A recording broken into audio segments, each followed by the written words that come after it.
जय जगन्नाथ। आज आम शिशु प्रारंभ श्रेणी भाई भौणी को भाषा विकास कालांश कराइबा जाऊे। तो आम भाषा विकास रे अ ठारू औ पर्यंत एवं क ठारू ण पर्यंत शिखाई। आज आम त ठारू न पर्यंत शिखाइबा। समस्ते पढ़ा तो ठारू समस्ते पढ़ा। हौ चल आज आम त ठारू न पर्यंत अक्षर एवं शब्द शिखिबा। तो चल देखिबा।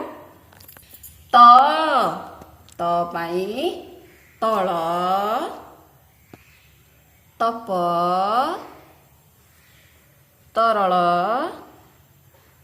तट,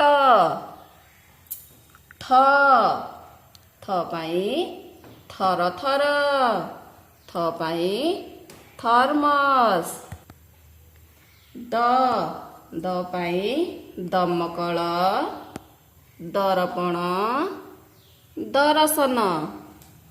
सेहीपरि ध पाई धन, धर्म, धबल।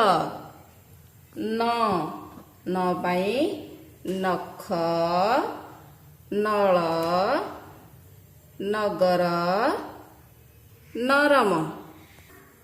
एहीपरि भाव शिशु भाई भौणी को आम पाखरे बसाई विभिन्न प्रकार शब्द शिखाई परिबा।